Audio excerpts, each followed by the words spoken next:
बबी बनाम धर्मेन्द्र कहले 21 रु 21 लोकसभा आसन जितिब बीजेपी सेबड़े केन्द्रमंत्री को बीजेडी सांगठनिक संपादक प्रणव प्रकाश दास जवाब देइछंती गत 10 वर्ष धरी मुख्यमंत्री हेबार स्वप्न देखिले धर्मेन्द्र हेले तांको निज दल तांको मुख्यमंत्री प्रार्थी घोषणा कला नाही कारण से दलर विश्वास हराइछंती तांको दल जानिछि जेउ दिन मुख्यमंत्री प्रार्थी भाबरे तांकर ना घोषणा होइजिवो विधानसभा रे सेमानकर आसन संख्या 10 रु तळकु खसी आसीबो। धर्मेन्द्र प्रधान ढेंकानाल संसदीय क्षेत्र लढ़ाक 10 वर्ष धरी उद्यम कले हेले सेठारे पंचायत निर्वाचन में निज पंचायत ब्लॉक आउ जिला परिषद हारिले सेथिरु से जानिपारे ढेंकानाल लढ़िले जितिबा असंभव एथिपाई से संबलपुर लढ़ुचंती बोली Pranab Prakash social media X रे पोस्ट करछंती जहा ऊपर निज दल विश्वास करि पारला नाही तांको ऊपर कोन संबलपुरवासी भरोसा करिवे बोली प्रश्न करछंती प्रणव।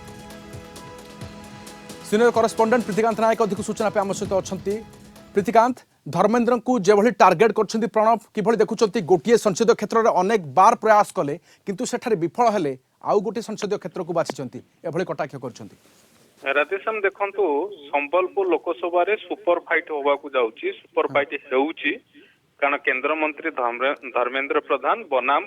बीजेडी संगठन संपादक प्रणव प्रकाश मध्य लड़ाई होउची आ भितर जदि आपण देखिबे सोशल मीडिया रे आउ वर्तमान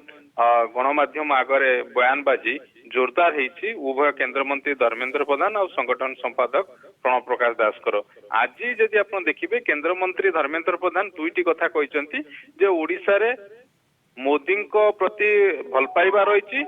एथर लगुच 21 रु 21 लोकसभा आसन आसब सहित सरकार गठन हम बाजपार किंतु आपको काउंटर करने को जाकि संगठन संपादक प्रणव प्रकाश दास दुईटी कथा कही। प्रथम कथा जे भारत वर्ष रे एकमात्र राजनेता होउछन धर्मेन्द्र प्रधान जे कि निर्वाचन न जीतिकी तांको विरोध रे जनमत रही आउ ये जो जनमत रही तार उदाहरण देइचंती केमिति 10 वर्ष धरिकी मुख्यमंत्री हवा पई केंद्र मंत्री धर्मेन्द्र प्रधान स्वप्न देखिले किंतु तांको दल तांको मुख्यमंत्री कैंडिडेट भाव में घोषणा कला नाही कारण से कथा मध्ये कहउचंती जे जो दिन घोषणा हेबो प्रीतिकांत ये सबुठु बड़ आपण अंडरलाइन करि परिबे जे जो दिन घोषणा हेबो मुख्यमंत्री प्रार्थी भाव में धर्मेन्द्र प्रधान करना ताले दलर संख्या विधानसभा रे बोधे तळकू बा 10 तळे रहिबो सिंगल डिजिट रे रहिबो।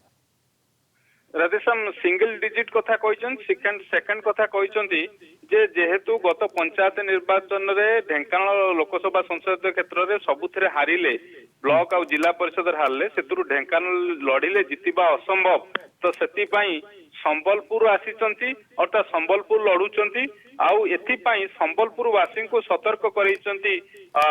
संगठन संपादक बिजू जनता दल प्रणव प्रकाश दास कहचंती जे सेमानकर जो बहुमूल्य मत रही उचित जगार व्यक्त करंतु कारण ये होउचंती केंद्र मंत्री धर्मेन्द्र प्रधान जदि आपण देखिबे विगत दिनर कथा को से उखारिचंती आ कहिचंती जे 10 वर्ष धरिकी किमिति मुख्यमंत्री भाव में स्वप्न देखथिले तांकर विश्वास दल तांको विश्वास को नेला नाही आउ विशेष करके जदि आपण देखिबे तांको कैंडिडेट भाव में मुख्यमंत्री भाव में दल घोषणा करिवो 10 तळ को खसी आसीबो तांकर केवल मैदान रे लढाई नुह सोशल मीडिया प्लेटफॉर्म रे अनेक बार टार्गेट करी दुई नेता मध्य टक्कर होउची एवं ये भली कटाक्ष मध्य आपण देखुचंती जेमिति कि ढेंकानाल रे पंचायत निर्वाचन रे केमिति धर्मेन्द्र प्रधान हारिले परवर्ती मुहूर्त रे गोटे संसदीय क्षेत्र छाड़ी आउ गोटे संसदीय क्षेत्र रे वर्तमान लढुचंती ता उपरे मध्य कटाक्ष करछंती टार्गेट करछंती बबी दास बहुत बहुत धन्यवाद तुम सूचना पाई। प्रीतिकांत नायक सीनियर करेस्पोंडेंट रहितले अधिक सूचना पाई हम सहित।